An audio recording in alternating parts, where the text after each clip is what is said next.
नमस्कार प्रिय मित्रों, मैं अभिनेश एक बार पुनः आप सबके बीच आपके चैनल एम ऑनलाइन क्लासेस पर आपका पुनः स्वागत करता हूं। आज का जो टॉपिक है वो क्या है? बैक्टीरिया, जीवाणु। आज का जो टॉपिक रहेगा जीवाणु के बारे में आपको बताया जाएगा। आप सभी अपनी लोअर क्लासों में पढ़ चुके होंगे कि बैक्टीरिया क्या है? एक सूक्ष्म जीव है। बैक्टीरिया क्या है? सूक्ष्म जीव है, माइक्रो ऑर्गेनिज्म है। मतलब ऐसे जीव जिन्हें हम क्या होता है बिना सूक्ष्मदर्शी की सहायता से नहीं देख सकते हैं, उन्हें हम क्या बोलेंगे? माइक्रो ऑर्गेनिज्म कहेंगे। आपको सामने जो दिख रही है संरचनाएं, ये क्या है? बैक्टीरिया ही है। तो आप देख रहे हैं कि बैक्टीरिया में क्या हो रहा है, कोशिका द्रव में डीएनए भी पड़ा हुआ है। इसी के साथ साथ इनके चलने के लिए इसमें क्या है, कुछ हमें फ्लैजिला भी दिखाई दे रहे हैं। ठीक, इसी के बाद कुछ संरचनाएं और होती हैं फ्लैजिला के अतिरिक्त बाहर, जिन्हें हम पिलाई बोलते हैं। ये पिलाई क्या है? सरफेस सरफेस अपेंडेज है। क्या है? सरफेस अपेंडेज है।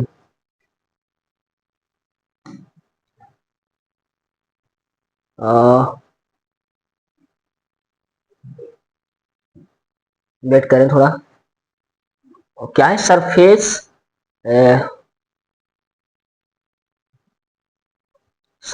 अपेंडेज है। मतलब क्या है? ये किसी भी होस्ट पर जब बैक्टीरिया क्या करेगा, उस पर पहुंचेगा या उसकी सरफेस पर क्या करेगा, चिपकेगा, तो ये क्या करेंगे? उसे एक सतह प्रदान करेंगे। कौन? पिलाई जो होंगे। इसी के साथ शुरुआत करते हैं क्लास की हम अपने टॉपिक बैक्टीरिया के साथ। ऐसा कि आप सभी को दिख रहा है क्या? जीवाणु, जैसे हम क्या बोलेंगे? बैक्टीरिया बोलेंगे। इसके अध्ययन को हम क्या बोलेंगे? बैक्टीरियोलॉजी कहेंगे। जीवाणुओं के अध्ययन को हम बैक्टीरियोलॉजी कहते हैं, या हिंदी में इसे हम जीवाणु विज्ञान कहेंगे। क्या कहेंगे? जीवाणु विज्ञान कहें। जो सबसे पहले जीवाणु टर्म, या कह सकते हैं कि जीवाणु शब्द का प्रयोग सबसे पहले किसने किया था? तो आपका राइट आंसर क्या होगा? एहरनबर्ग होगा। क्या बोलेंगे? कि जो बैक्टीरिया का टर्म दिया था, शब्द दिया था, वो एहरनबर्ग ने दिया था। जबकि बैक्टीरिया की खोज, डिस्कवरी किसने की थी? एंटोनी बॉन लीवेनहॉक। एबी लीवेनहॉक, या पूरा नाम होगा इनका एंटोनी बॉन लीवेनहॉक, इनने खोज की थी। यही कारण है कि इनको फादर ऑफ बैक्टीरियोलॉजी कहा जा रहा है। किसको कहा जा रहा है? फादर ऑफ बैक्टीरियोलॉजी कहा जा रहा है एंटोनी वॉन लीवेनहॉक को।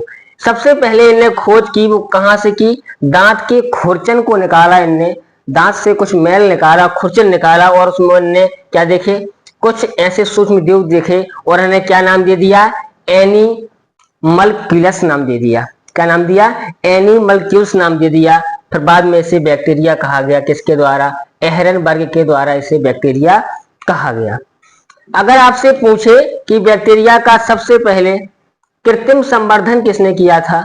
बैक्टीरिया का सबसे पहले कृत्रिम संवर्धन का मतलब क्या होगा? बाहर कैसे, किसी भी साइंटिस्ट के द्वारा बाहर कैसे इसको बनाया गया है, दिखाया गया, तो वो किसने किया था? रॉबर्ट कोच ने किया था। किसने किया था?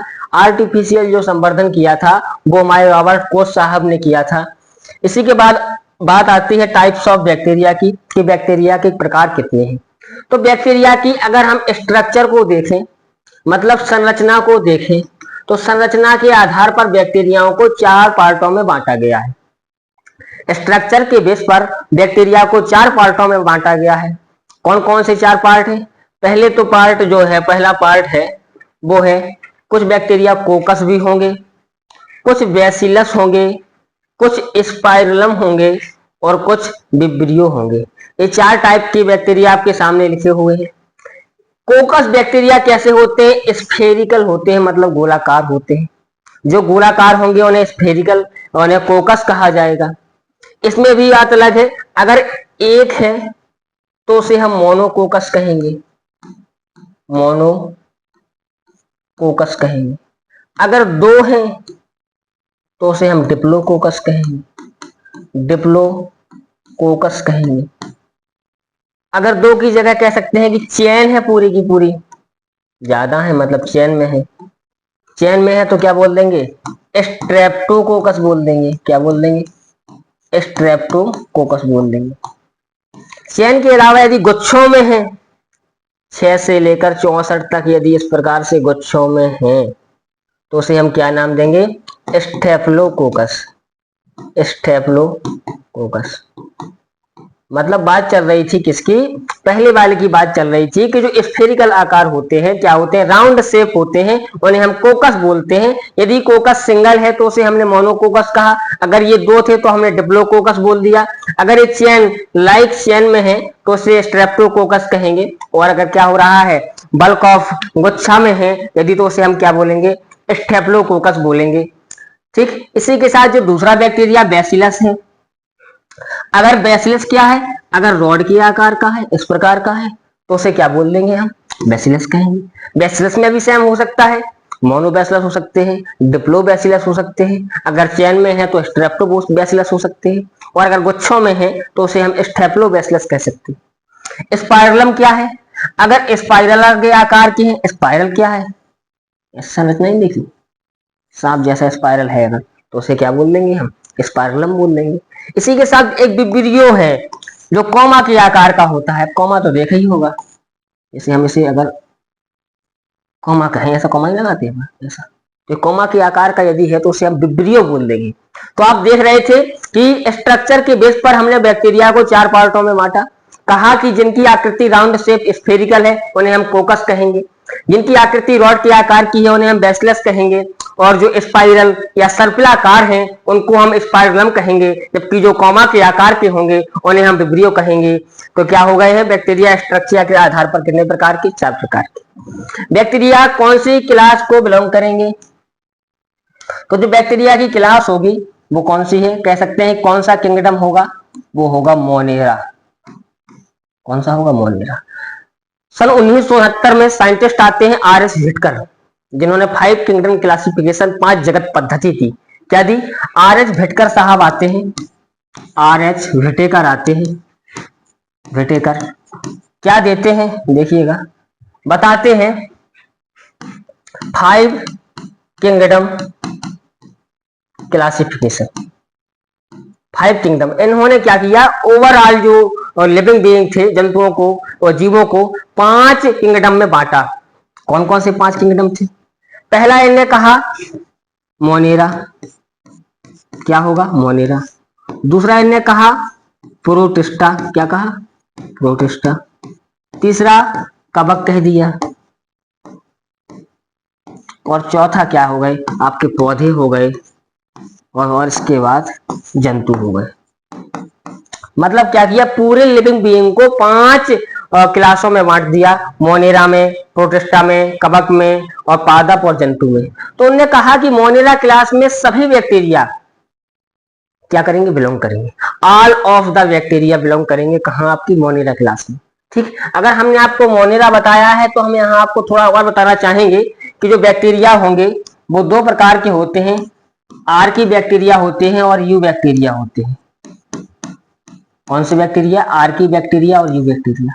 आर की बैक्टीरिया का मतलब क्या है, कहा जाए तो ये प्रीमिटिव है, मतलब बहुत पहले आए थे। ये क्या होता है, बहुत गर्म स्थानों पर, जैसे कह सकते हैं कि हॉट स्प्रिंग, और कह सकते हैं कि बहुत साल्टी एरिया में, मतलब बहुत एक्सट्रीम कंडीशन पर पाए जाते हैं, जहां पर क्या होता है किसी भी लिविंग बीइंग का पाया जाना नामुमकिन बोल सकते हैं। ऐसी कंडीशन पर आपके आर की बैक्टीरिया पाए जाते हैं। कौन से बैक्टीरिया, ऐसी कंडीशंस पर आपके आर के बैक्टीरिया हमें देखने को मिलेंगे।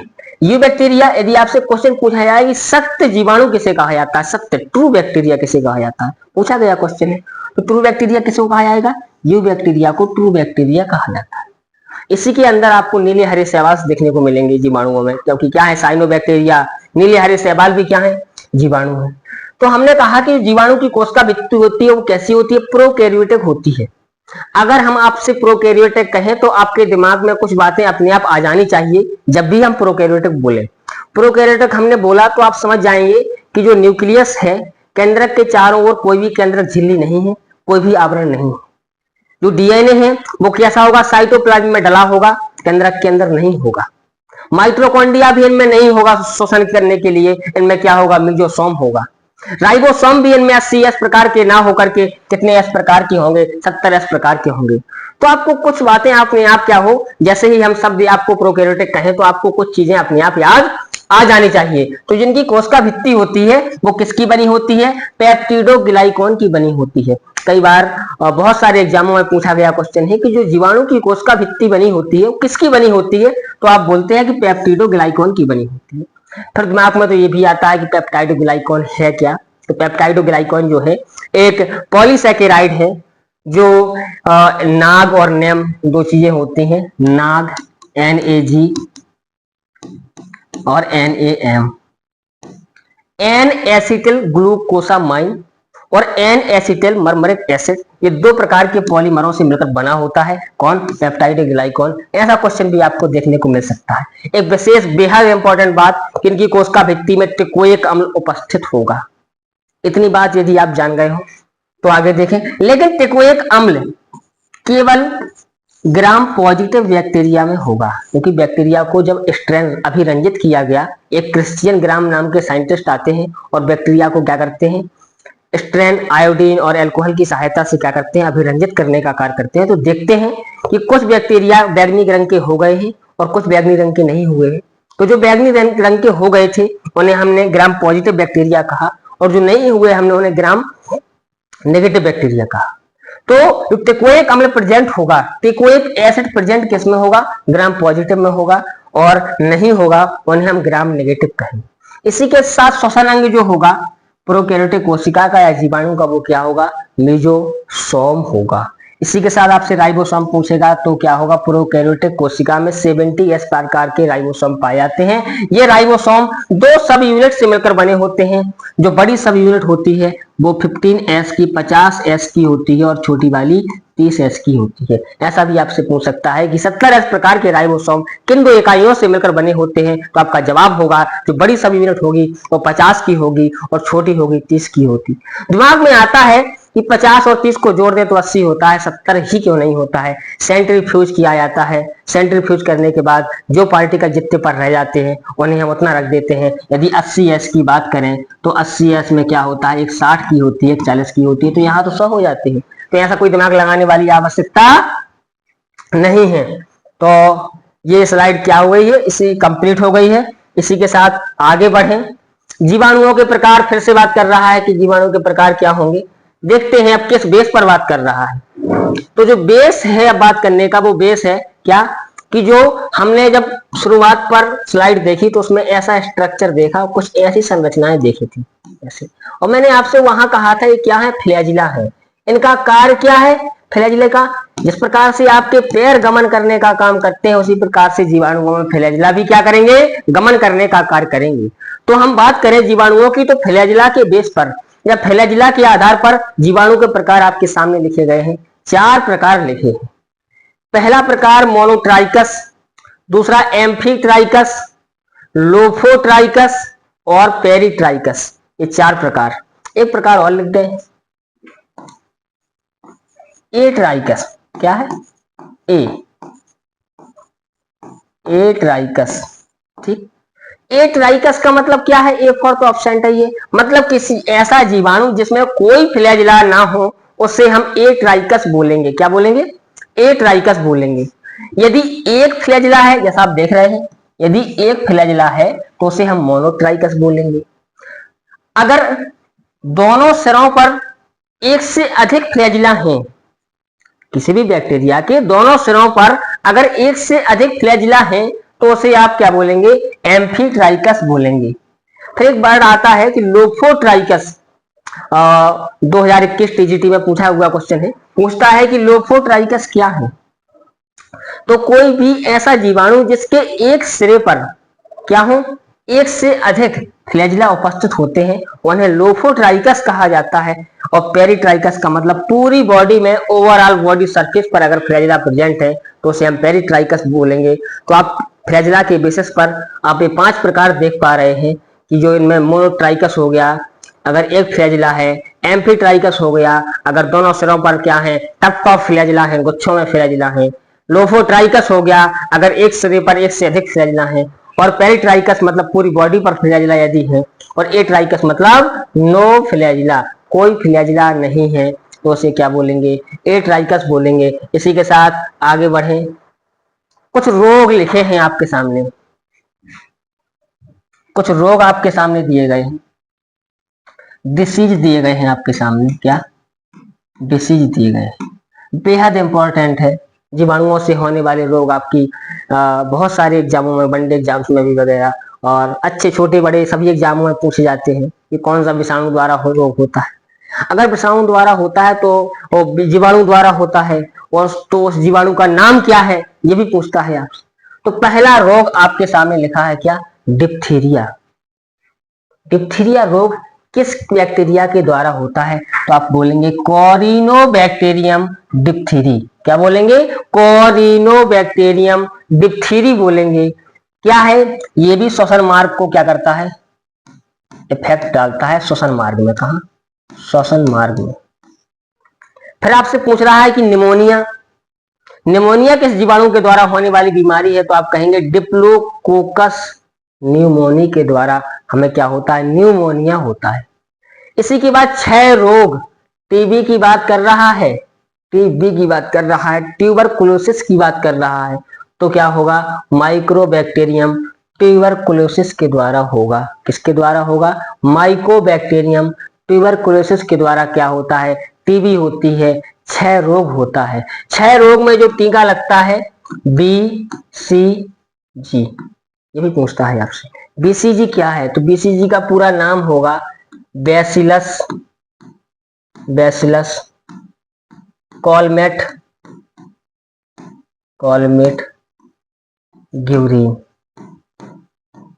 बैसिलस कॉलमेट ग्यूरीन क्या है? BCG के टीके का नाम है। तो टीका कब लगता है? टीबी का टीका होता है BCG। इसी के बाद अगला रोग है हैजा। हैजा किसके द्वारा होता है? विब्रियो कोलेराई के द्वारा क्या होता है? हैजा रोग होता है। इसी के बाद प्लेग दिया गया है। जो प्लेग बीमारी होती है वो पास्चुरेला पेस्टिस के द्वारा होती है। और इसी के साथ कोढ़ है। कोढ़ तो जानते हैं, बॉडी पर सफेद स्पॉट जो होते हैं, दाग बन जाते हैं ऐसे, तो उसे कोढ़ कहते हैं। कोढ़िया नहीं कहते हैं लोग, वही तो कोढ़ है। तो कोढ़ किस बैक्टीरिया के द्वारा होता है? माइकोबैक्टीरियम लेप्री के द्वारा होता है। माइकोबैक्टीरियम लेप्री के द्वारा क्या होता है? कोढ़ होता है। जबकि टिटनेस, क्लोस्ट्रेडियम टिटेनी नामक जीवाणु से क्या होता है? टिटनेस होता है। और काली खांसी, कौन सी? काली खांसी हीमोफिलस परट्यूसिस के द्वारा क्या होती है? काली खांसी होती है। बेहद इंपॉर्टेंट डिसीज आपके सामने दिए गए हैं। कौन सा डिसीज है और डिसीज किस पैथोजेंस के द्वारा या किस जीवाणु के द्वारा हो रहा है, ये भी आपके सामने लिखे हुए हैं।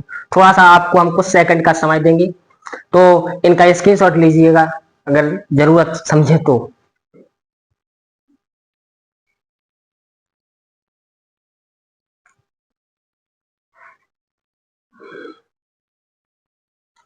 हो गया होगा। इसी के साथ ये 2 रोग और लिखे हुए हैं। एक आपके सामने सूजाग दिया गया है, एक सिफिलिस दिया गया है। कह रहा है कि सूजाग जो बीमारी है वो किस बैक्टीरिया के द्वारा होती है? तो आप क्या कहेंगे? नीसेरिया, नीसेरिया गोनोरी के द्वारा होता है। किसके? नीसेरिया गोनोरी के द्वारा होता है। जबकि सिफिलिस ट्रिपोनोमा पॉलीडियम, ट्रिपोनोमा पॉलीडियम जीवाणु के द्वारा क्या होगा? जीवाणु के द्वारा क्या होगा? सिफिलिस होगा। बेहद इंपॉर्टेंट क्वेश्चन VVI, बहुत सारे एग्जाम में पूछा जाता है, भोजन को विषाक्त करने वाले जीवाणु का नाम क्या है? तो क्लोस्ट्रिडियम बोटुलिनियम, क्लोस्ट्रिडियम बोटुलिनियम। इतने से काम चल जाता है, इतना भी लिख के रख देता है। तो आपको भोजन विषाक्त करने वाले जीवाणु का नाम बताना है। इसके बाद बात आती है जीवाणु के पोषण की। बात आती है कि जीवाणुओं का जो पोषण होगा, जीवाणुओं का जो पोषण होगा क्या होगा, मतलब पोषण कैसे करते हैं। ठीक है, तो पोषण के लिए क्या है इनके पास?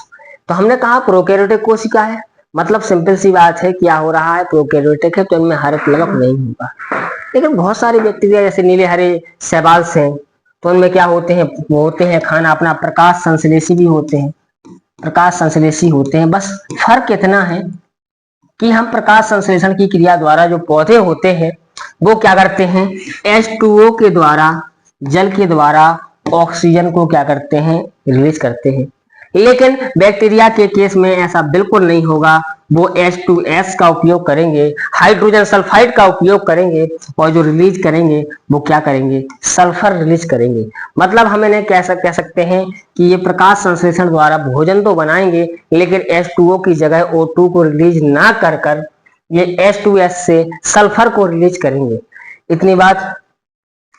इसी के बाद बहुत सारी चीजें आपकी इस वाली स्लाइड में, जैसे आपने कहा होगा कि दूध से दही बनता है, दूध से दही बनता है, बिल्कुल बनता है।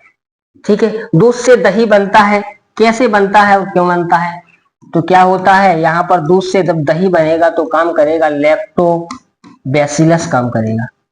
क्या काम करेगा, लैक्टोबैसिलस। क्या काम करेगा, दूध में उपस्थित लैक्टोज जो शर्करा होती है, दूध में उपस्थित लैक्टोज शर्करा को ये लैक्टिक एसिड में बदल देगा।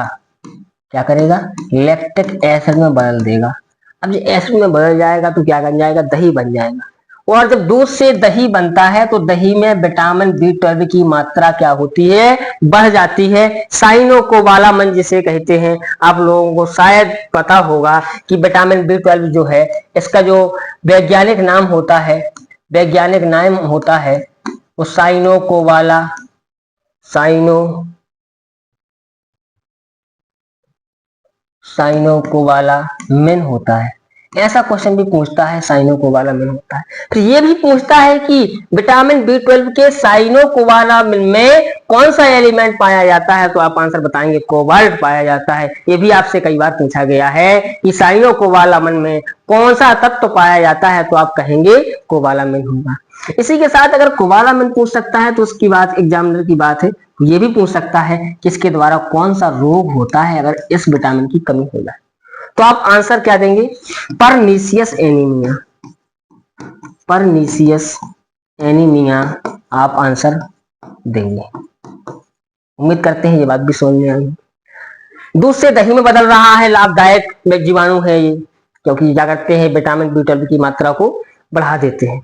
इसी के साथ आपने सिरका के बारे में भी सुना होगा कि सिरका क्या होता है, सिरका, सिरका, ये सिरका के बारे में सुना होगा आप लोगों ने। तो सिरका में भी क्या बनता है, जो बैक्टीरिया होता है उसका नाम होता है एसिटोबैक्टर एसिटाई, एसिटोबैक्टर एसिटाई जो जीवाणु होता है वो क्या कर देता है, सिरका को बनाने में, सिरका को बनाने में क्या करता है, रोल प्ले करता है। ये भी क्या है, एक लाभदायक बैक्टीरिया है। ठीक, इसी के बाद यदि हम पनीर की बात करें, पनीर की बात करें, पनीर में भी बैक्टीरिया काम करता है, उसे हम क्या बोलते हैं, प्रोपिनोबैक्टीरियम, प्रोपिनोबैक्टीरियम सेरेमनी, इस प्रकार से उसका नाम होता है। प्रोपिनोबैक्टीरियम सेरेमनी के नाम से इसका नाम होता है। ठीक है, इस पनीर को या फिर कभी कभी रॉक्यूफोर्ड पनीर भी लिख सकता है, रॉक्यूफोर्ड पनीर भी लिख सकता है, ऐसा भी आपसे पूछ सकता है। ये कितने रोल थे, इसके लाभदायक रोल थे। अगर हानियों में देखा जाए तो हानियों में देखें तो हानियां क्या हैं, जो हमको रोग मिल रहे हैं जीवाणु के द्वारा, वो इसकी हानि हो जाएंगी। तो इस प्रकार से हमने बैक्टीरिया की बेसिक जो पॉइंट थे उन्हें जानने का प्रयास किया और बैक्टीरिया के द्वारा मानव में होने वाले रोगों के बारे में जानने की कोशिश की। तो ये क्लास क्या है आपकी, एकदम जीवाणु की बेसिक क्लास रहेगी। जैसे क्लास को हम क्या नाम देंगे, पार्ट 1 कहेंगे जीवाणु का। क्या कहेंगे, पार्ट 1 जीवाणु की। जो हमने आपको एक क्लास दिखाई है, इस क्लास को हम क्लास का पार्ट 1 नाम देंगे। और अगला जो भी मटेरियल या जो भी चीजें बेहद इंपॉर्टेंट हमें लगती हैं एग्जाम की दृष्टि से और जो बची हुई होती हैं, जैसे आपसे कहें कि जो बैक्टीरिया होता है वो रिप्रोडक्शन कैसे कर सकता है, ये सेक्सुअल करता है या सेक्सुअल करता है, कौन कौन सी विधि के द्वारा करता है, तो ये सारी चीजें आपको बताई जाएं। और जो भी बची हुई चीजें होंगी, पिलाई क्या है, फिम्बरी क्या है, ये जो बची हुई चीजें हैं आपसे हम पुनः मिलेंगे पार्ट बी के माध्यम से। इसी जीवाणु का एक पार्ट बी हम आप सब लोगों के बीच में लाएंगे और पार्ट बी आने के बाद आपकी बैक्टीरिया से आने वाली सभी चीजें सॉल्व हो जाएंगी। फिर आपको इस प्रकार